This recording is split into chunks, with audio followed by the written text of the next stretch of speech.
You're listening to the Service Business Marketing Podcast, a podcast dedicated to helping your service-based business grow and thrive using the latest technology in internet marketing. And now, here's the host of our show and the CEO of Grow Inc., Matt Law. All right, everyone, welcome back to another training episode. Matt Law, CEO and co-founder of Grow Inc. here. Happy to be with you again. Today, we've got a really great episode. We're going to talk about what successful service companies have in common, which allows them to grow so quickly.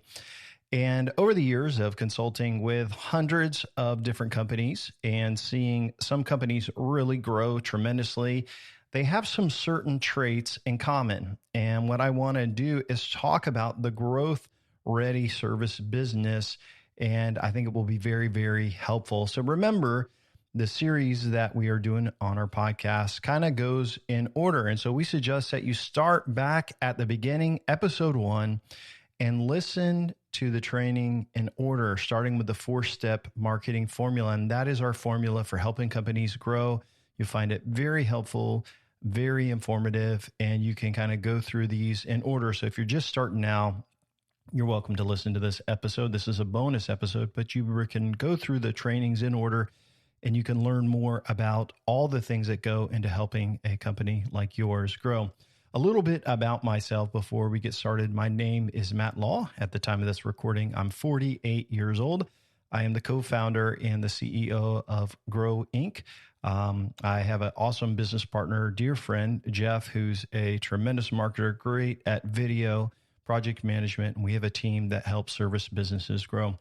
A little bit more about myself. One thing I'm noticing is that I'm getting more and more gray hair. And so I will tell you, I've been doing Google Ads since 2001, 24 years with Google Ads. So you can imagine the changes that I've seen. I learned about SEO probably about 2001 as well. And I started learning about that. We actually hired a SEO company in 2004, 2005, spent tens of thousands of dollars on search engine optimization and learned a lot about it.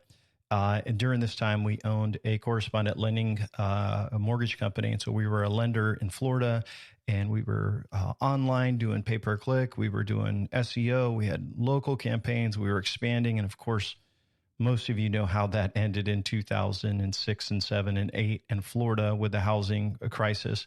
And so obviously that went bad, but I really found my passion for marketing and growing businesses back then. And I've owned a marketing agency since 2007, almost 20 years now. During that time, I've consulted with well over 200, maybe 300 clients or more.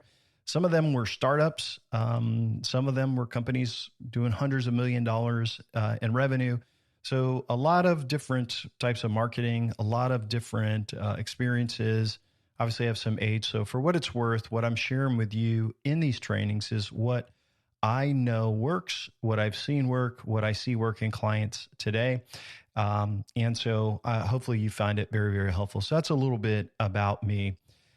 We founded Grow Inc., Jeff and I, to focus and work with service businesses. Now, it's any company that provides a service, but obviously a lot of home service companies we work with. So let's jump into today's training. What companies see growth? What are the key ingredients, the DNA of what that entrepreneur has to see growth? And we're going to dig into that today. I want to start off by telling you that I use an app for travel.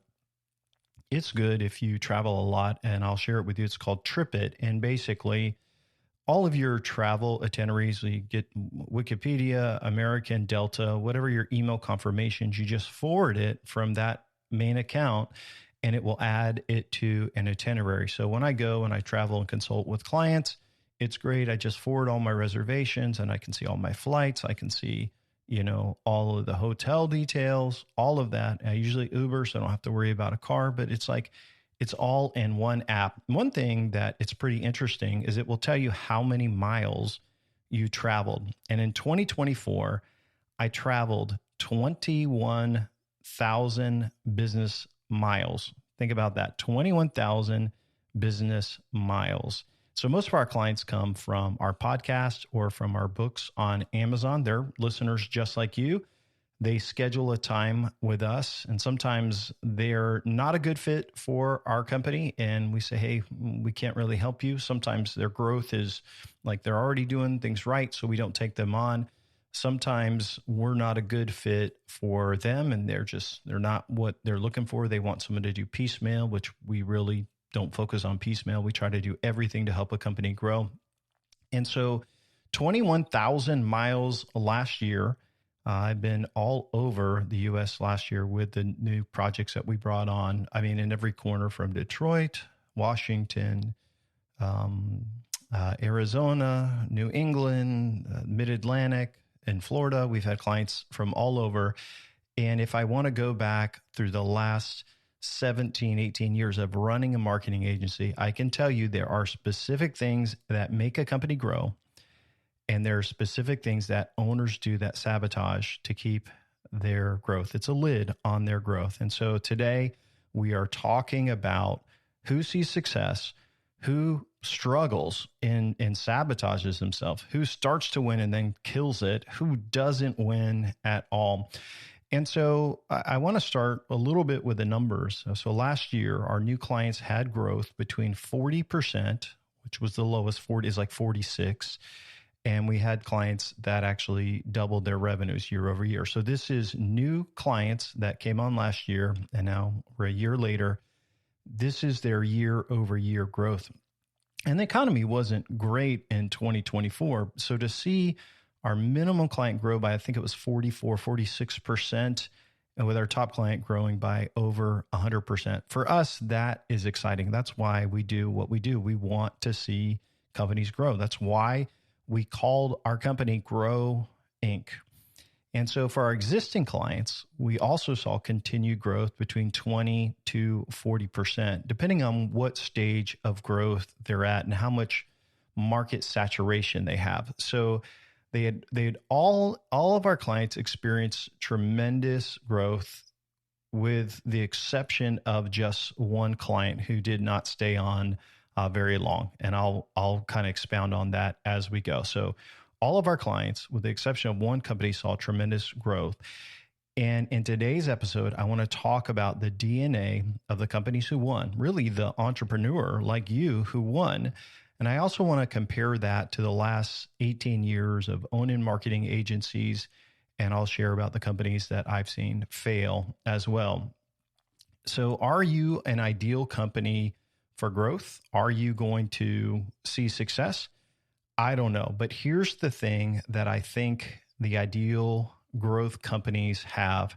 First of all, they have to have a deep desire to keep searching for answers. And what causes that is that they have tried before and they have failed. They've tried to grow and they failed. And it's this internal thing inside of every entrepreneur that says, no, there has to be a way. I've got to be able to figure this out. And so what I find for ideal growth clients is that they are continually learning, they are continually reading, they are researching, they are looking for things, one, to feed information, but they're also have taken some risks and it hasn't worked out. So a lot of times the ideal growth clients that we take on, they have worked with agencies and they've also tried to do Google ads themselves. Maybe they've even hired staff and they've done things and it just isn't working the right way. So they are willing to try new things and a lot of it has failed. And there comes a tipping point where people, I see they get sick and tired of either piecemealing it with an agency where one agency does SEO, one does pay-per-click, they got someone in-house doing social media, or they're fooling with Google ads themselves and managing their Google business location. And it's just not working. But the problem is there's a frustration there that they've tried it and it's not working, but yet they're spending money. And so they're done with trying to hack it and they are looking for a real solution. And what I know is that most of you guys that are listening, you know about Google Ads, you know about SEO, you get 1,000 emails about what to do and Instagram and all of these different things.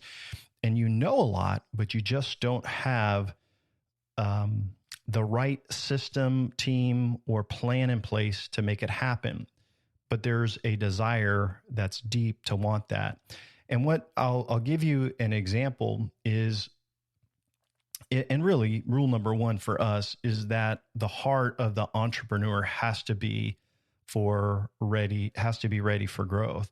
And in many cases, our clients have hired multiple agencies before us. We actually are thankful if they do that, because in when we take on a new client, if they've never worked with an agency, it's hard for them to even compare what we do and what a Grow partnership is versus, working with an agency. And so we literally do all of the things that are in our podcast. So if you listen to all of our trainings and kind of go through that, all the things that we do, most of the cases we can do all of that for less money than what a lot of agencies charge. And it's just because of our business model and the way our pricing is structured, our overhead. And so if you listen to the podcast and you say, man, that's a lot of ideas, we actually implement all of this for clients. And a lot of times it's less than what they're paying an agency. Sometimes it's a little bit more, but it just depends.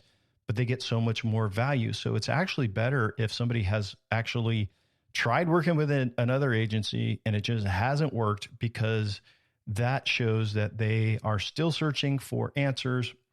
They're looking for solutions, and they're challenging that what they are paying is not working.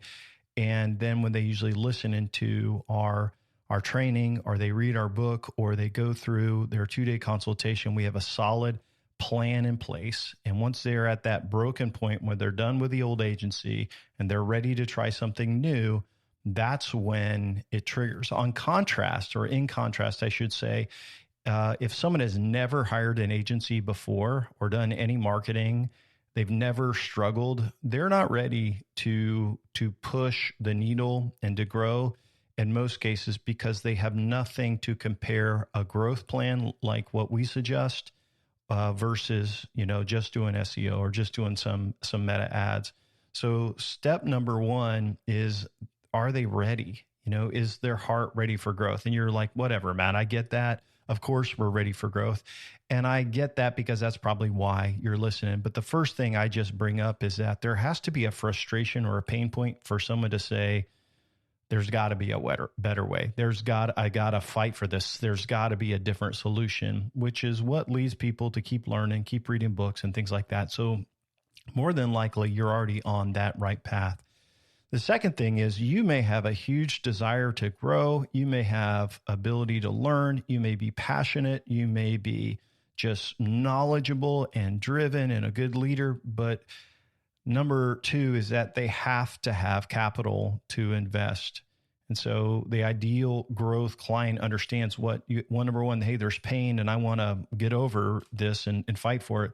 But they got to have money to invest, and they understand that growth costs money, and they have a budget set aside. So when we kind of interview our prospects and they fill out the application, we ask about growth budget, and of course we know budget isn't unlimited, but even if we charge nothing for our service, we didn't charge a penny for all of the work we've done, there's still a cost to Google Ads. There's a cost to building citations and getting people to do backlinks.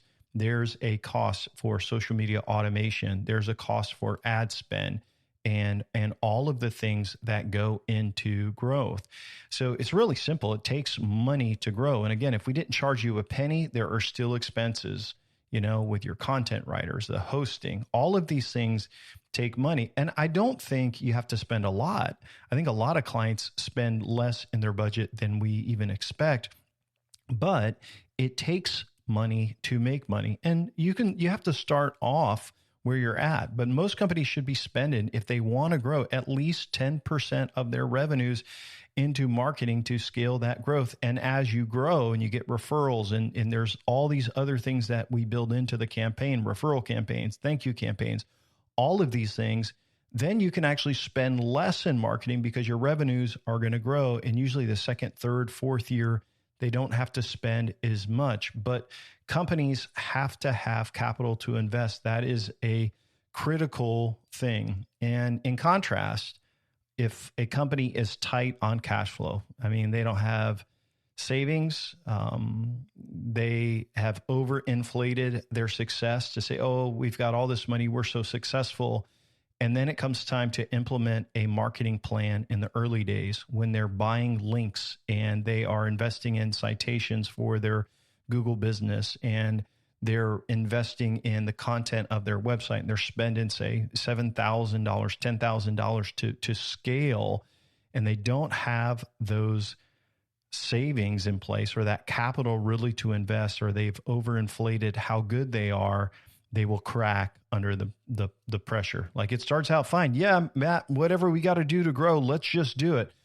And then it changes to, why are we spending money on this? When are we going to see this return? When am I going to, and it just changes, because you have to understand growth is a process and healthy things grow. And when you build something healthy, it will grow. And so number one, a company has to be ready for growth and have the frustration. Number two, they have to have the capital to invest. And number three, we are going to get into the heart of this and the DNA of trust and entrepreneurship. Number three is they have to have the ability to trust others, not only just our team, but other people on their team. When someone is not willing to trust and let things go, they almost never can scale their business because they are micromanagers. And I want to talk through this for just a couple of minutes. But when you build a marketing strategy and a growth plan, and you got to have a team in place, it's impossible to think that you can do it all on your own without having a great team in place that you empower to do that. So great entrepreneurs that grow, they build a team and they trust their team. They empower their team. There's a unity in the vision and the plan, and they focus on empowering others to do a great job, not controlling them. Now, listen, I know you're an entrepreneur. I know you are driven. I know you're listening to this because you want to win, and I get it.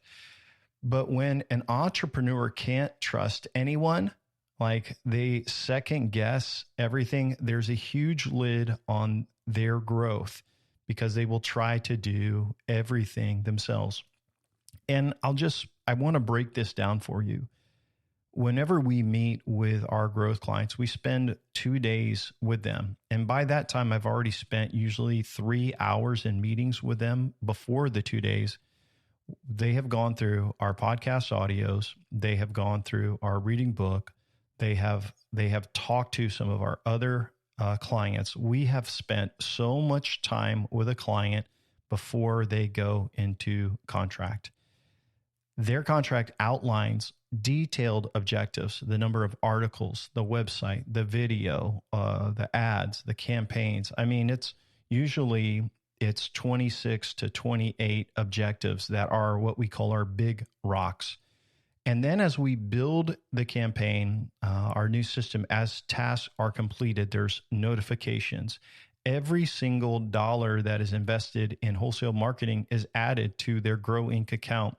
There is constant communication, monthly updates. We track all the KPIs, and more than all of this, we give monthly updates to track leads and all of that. So there is transparency, there is authenticity into what we can do. But what happens when a company doesn't trust the process and there's a breakdown? Well, whenever there's suspicion of growth, and this is not just for working with a marketing company like us or a marketing partner like us, whenever there is suspicion, it slows things down dramatically. So what you don't realize is that if you are suspicious of your employees constantly, you don't trust them, you don't trust anyone, it slows things down dramatically because they feel like they're walking on eggshells. And really, this is one of those things that Jeff and I have been talking about recently, is like, we have to find the right clients who have clarity on the vision, clarity on the plan, so they can trust us to do the things that we've said without all this constant suspicion. And it doesn't happen very often. Once every few years, we may have a client that slips through the crack that is really suspicious, not trusting at all. And then all of a sudden things unravel really, really quick because there's no progress on that project, because everything then takes longer.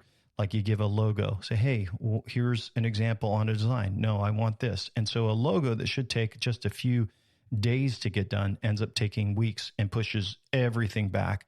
Every word on the website takes weeks. Oh, we got to change this. We got to change this. And it's perfectionism, but really it's control of the business owner who wants to control it, which it's their right to control. But what happens is they then have a job to manage everybody else. And as a entrepreneur, your job isn't to just manage everyone. Your job should be to find the right people, to put them in that spot to do their job, and then not have to worry about it.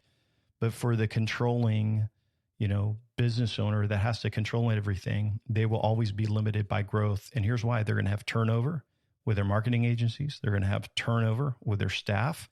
Their staff is going to feel untrusted. Their staff isn't going to be empowered to do their job. And what I see is, whenever we have a business owner like that, there's a huge lid on their growth.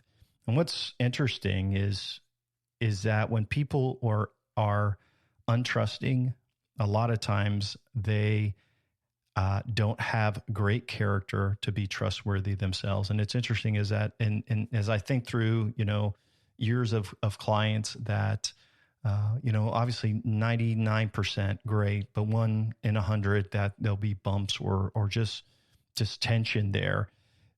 As I've looked through that, there's been things that they have said to us, and I'm look back and says, I'm talking about the times that I felt like, hey, there's no trust here. Their lives lacked character and trust. I've caught them doing things that lacked integrity. And I don't want to go into all of the details, but as I think back through the ideal person for growth, they are not them because they don't trust. And here's what I would just encourage you, business owner. Hey, listen, I'm not trying to get you to hire me. I wouldn't be saying this podcast, like this would not be a something I would share in a podcast to try to get you to hire us. I'm trying to tell you, as a business owner, your job isn't to micromanage and know everything about marketing, about what your reception does. Your job is to empower them and find the right people. If you cannot trust them, you never should have hired them, right? And so with our process, we kind of lay out all that we're going to do, try to have total transparency and all of that. And I just say sometimes to the business owner, listen, I've been doing this, since 2001. Right? I know things about Google Ads that I can't even mention and share with you. Like, there's so much reason of why we do something, or with SEO, or with social media sharing. Like I share a lot in our podcast, but I know more about marketing usually in my pinky finger than most business owners do. It's because that's what I do. It's our specialized. And I don't mean that arrogantly. I just mean, if you can't trust those people on your team, then you're never going to empower them and you're going to hold them back. And so I think about our clients that win big. Most of them, they allow us the freedom to try new things. And I think about one of our clients, his name is Bill. Fantastic, 4 years of growth. He's grown by 500%. We do stuff for his account all the time to add new stuff. And I just say, hey, is it okay if we try this? He says, yes. I says, this is how much it's going to cost. And we'll try it. Sometimes it doesn't work. Sometimes it does. But here's the thing, we measure it all, but he gets the benefit of new things being tried all the time because he trusts us. He's willing for us to go to bat for him. So recapping really quick, number one, their heart is ready for growth. Number two, they have the capital to invest. Number three, they have the ability to trust and let things go. And some of you listen to this, you're like, Matt, I want to let things go. And I get that, but that is the right heart to say, hey, find your partner, find your team, find your staff, find that agency, whatever it is, so that you can rest at night and you can let things go. So let's jump on to the next one is they understand their own numbers.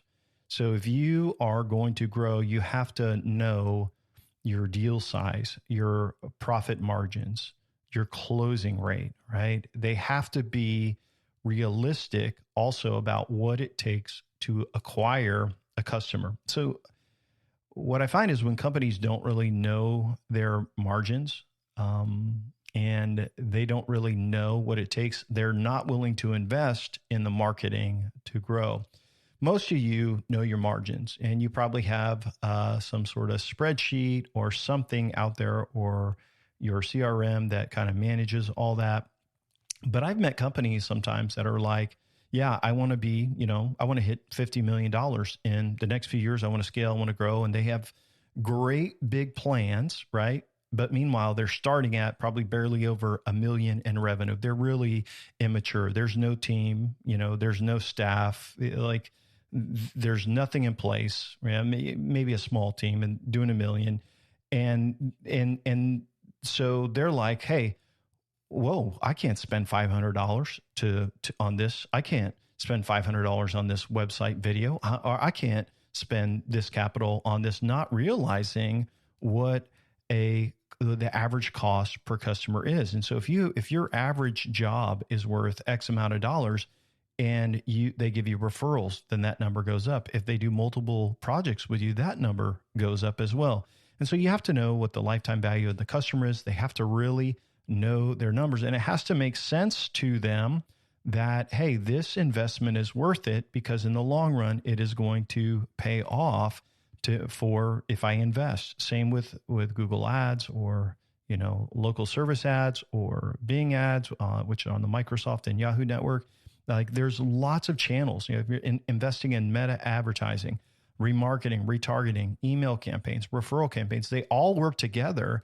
And if you don't know your ROI, it won't make sense. So one of the things we usually do for clients is we'll do print marketing folders, which is like a leave behind, has their unique selling points in there. And like with our wholesale printer, you can get 1,000 of these books for like $1,500. I can't spend $1,500 for 1,000 books, business cards, magnets. These things are loaded and they're beautiful and they're thick. And when you leave them, it sets you apart. For most people, if they just got 1 or 2 extra deals a year from their leave behind, it would pay for that. But people are like, I can't spend that. And now they don't understand return on investment. So business owners got to know their margins, their numbers. This helps them know how much they can spend to grow. And this is something that we kind of do. So as a company is onboarded, we have to figure out their return on investment for all of their marketing. So that includes Google Ads spend, local service ads. And that's why measuring marketing is so important. In contrast, when a company doesn't really know their ROI and their numbers, and they're kind of like, let's grow, but it's vague, they're not going to be willing to spend. They just want to hit this big number, but they don't realize there's a process to get there, and they just don't get it. So listen, I know that I'm not the only person you probably listen to on your podcast. There's a bunch of gurus that are in your industry. And these gurus started 3 years ago, right? And now they're doing X millions of dollars. They're selling a course. But what they don't tell you, the gurus don't tell you, is the millions of dollars they spent to hit those numbers. They spent millions of dollars in ads to be successful, because there is no shortcuts in life. There's no shortcuts in marketing. And so in the 4-step marketing approach, it's very holistic. It's every best practice. And what I from time to time, I'll hear these conversations or have these conversations, and I kind of chuckle because they're like, hey, there's this one thing that you can do, this one hack, and it's this type of ad, or it's a video reel, or it's a meta post, or it's Google local. And they put, oh, hey, this is what they did, and this is what we need to do. They'll say to me, and I say, hey, that's part of the marketing strategy. I agree. That's the number one thing we've got to do. That's the only thing we need to do. And what they don't understand is every market is different, right? Every situation's different. They may be in a different type of business. They may have bought a company and grew it, and it already had an established reputation. or they could actually maybe be onto something that is a good thing. Even if it is a good thing, the thing is you can have all of your eggs in one basket. And here's what I will tell you. Google loves to make changes on SEO. Google loves to make changes on local rankings in the map section. Meta loves to change the types of ads you can run and the different types of targeting. Everything in marketing changes, and you can't have your eggs all in one basket. So you have to know your numbers. You have to be willing to invest in those things that give you ROI, but it also needs to be a balanced approach. So recapping again, heart ready for growth, right? Capital to invest, the ability to trust, understanding your numbers, and then the last one is that you have to have the capacity to handle the growth. Are you ready to handle more leads, more jobs, more sales? You ready to handle the extra chaos that comes with it? And so I see operational capacity as super important. These are good leaders, and you need to be a good leader. And when you think about that, you have to have your team together. You have to have things prepped and ready for grow. And this kind of goes back to the trust. Healthy teams mean healthy growth. If your team hates their job, maybe they hate you, maybe they don't like their boss, they're not going to want you to win. They're not going to work harder and follow up with leads to help your company win. And so they're not going to follow up. And it's important to know that growth isn't overnight, but more exposure equals more leads and more calls. Healthy things grow. And so mentally, companies must have a plan to grow in place. And I've met with companies that want to expand so fast, and sometimes they've expanded and they've grown, and they've got really great success and they've grown really quickly, and it brings a tremendous amount of stress to the business owner. One of the things we're going to be doing here in the next few months is I'm going to have some of our clients on to share their stories and do some interviews with them so they can talk about their growth from, doubling to, 300, 400, 500%. I would love to bring them on and just hear their story. But one thing I will tell you is that in the middle of growth, it's really, really busy. It's really, really heavy. And they have had to be prepared for that growth. Now, I'm not saying go out and spend money, right? I'm not saying go and rent an office. I've had clients that have rented offices and done all these things, and I never told them to do that. I said, hey, be prepared for growth and have a plan for growth, but you don't want to go and spend overhead until you need that. You don't spend all these things and buy computers and hire staff and all that and say, hey, we're going to grow. No, as you grow, your growth drives the expansion, not expansion driving the growth. So I think those are some of the most important things that I want to share. And I think obviously the most important thing is, are you willing to commit to the long run, the long-term growth?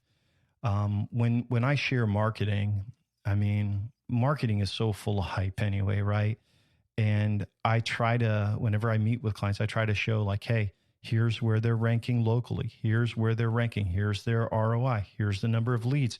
And so we have some clients, in the last couple of months generated 170 new leads, over the last couple of months. Large amounts of leads, lots of people to follow up. And this is through multiple channels, from Meta, through, Angie, from Google Ads, from organic, like a lot of different places. And they've got all of these leads. So when I show that, it's important to know you are starting from wherever your business is starting. So maybe you're going to get a new website, but do you have any links? Do you have good rankings locally? What's good about your business? And depending on where you're starting, depends on how long it's going to take you to grow. And also one thing I've kind of learned is that when are you launching? Are you launching your growth plan at the middle of low season, right? Middle of like the summer when it's dead, or are you launching it at the peak? And so when you launch, where you launch from, your industry, your geolocation, all of those things play an important role. And so you have to be willing to commit for the long run, right? There is no shortcuts in growth. There is doing the right things over and over, treating your customers well, getting reviews every day, adding to your website, making improvements, monetizing your ads, like cutting out waste, improving all of the things that we talk about in our training, doing those right over time. And what I can tell you is last year for new clients, that resulted in major growth. Some companies doubled. Some company, our minimum growth for a client was 40, I think it's 42, 44%, but it's substantial growth. And by the way, the company that grew by 40% had 16 straight months of declining revenues before we started working with them. So if you've listened to our podcast and you hear this holistic approach to marketing, it's the best practices for SEO, PPC, follow-up, unique selling points, measurable marketing. It's a step-by-step implementation. And each year, as we help a company hit their goals and win, that next year we add, we meet up, and we plan out new locations. Is there a different area we're going to add? New services, more ad spend? There's a lot. But if a company expects to get rich overnight, they don't understand the process. They are looking to hack their way to growth. They're looking for a hack. And again, the gurus say, hey, do X and this will happen. But that's why it's good to remember every situation is different. You're in a different market, a different business, and you don't have an unlimited budget for ads. And so your situation is different. And by the way, I don't suggest you put all your eggs in one basket, like YouTube, Meta, whatever the gurus are saying. Last month, we had a client who did a ton of leads on Meta. I think it was like an extra 40 leads or something like that. Those were big numbers for their leads. But what's interesting, their ROI on those leads was less than it was on Google for the same ad spend. That's why it's super important that you measure your ROI.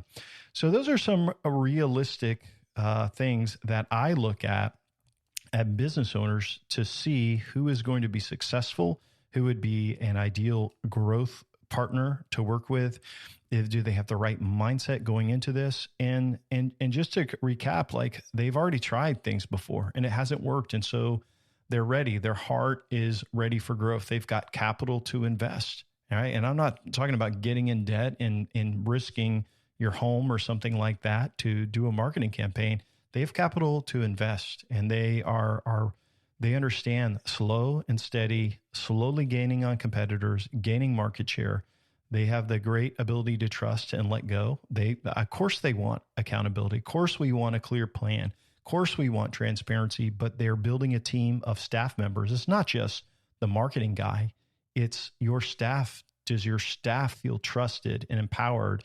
Are they excited about it? Does that business owner know their numbers, the ROI, understand what it means to spend, to grow and gain new customers? Do they understand the lifetime value of their customer? Do they have this capacity to handle the growth? Are they prepared? Is their team ready? Is there a plan for growth in place? And are they committed to the long run? And if someone thinks success happens overnight, what I find is that they end up sabotaging the entire process. And I've seen companies have some big wins, and then they're like, hey, we want more.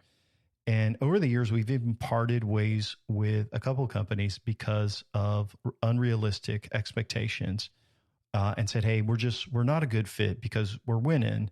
And then it's funny is sometimes we've had them come back because they didn't realize how much we were doing to really impact. And so I say that there are always bumps in growth.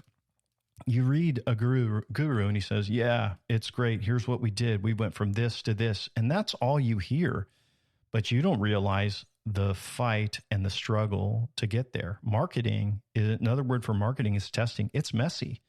And so, yeah, sometimes there's bugs. Sometimes there's typos. Sometimes there is penalties and changes and delays. And sometimes it's fixing what another company has done to your website or your marketing. There's a lot of things, but you hear the gurus say, hey, we just did this. And then, hey, look where we're at. And I will tell you, yeah, if you have deep pockets, go spend tons of money on television ads, go ahead and you'll grow. Spend a lot of money. But for most entrepreneurs, they're not ready to drop $1 million in Google ads and TV overnight, because really that's not wise anyway, because you're not measuring it. Here's the thing. Most people are bootstrapping. They're fighting. They're step by step. And I will say on every marketing campaign, when I bring some guys on to interview, there's been bumps, there's been delays, but there's a commitment to the process, to the journey. So I want to wrap up and just share a couple common questions that I get. And, should my company be growing? And I think really what people ask us sometimes is like, is every client growing? And my answer is yes. We only take on clients that we believe we can help grow. And so we have kind of a qualification process to ensure that we get the right companies. And there's a lot of work done on the back end.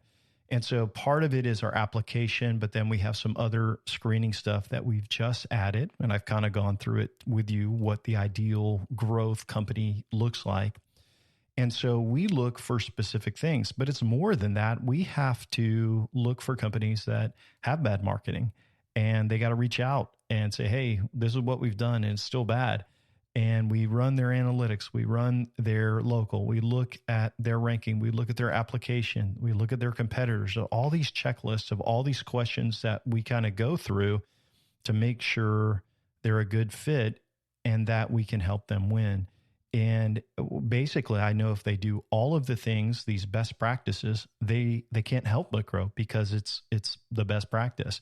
And so, yes, everyone grows, but we also say no to some prospects and some customers that we think, hey, we're just not a good fit. So here's a question, Matt, you want to grow, but you look at what I'm saying and you don't have the capital, you're not ready. Maybe your company's too small. What do I do now? So what if you're not ready? So I would say wait and do the right things now, like learn from the podcast, hire some freelancers, keep growing, keep getting better, do what you can personally, focus on the things that we share in our training and get better little by little. And then when the time is right and you can afford it and you've got some success or you got some savings, then bring on somebody else, bring on an agency, bring on a partner, a growth partner like Growing to help.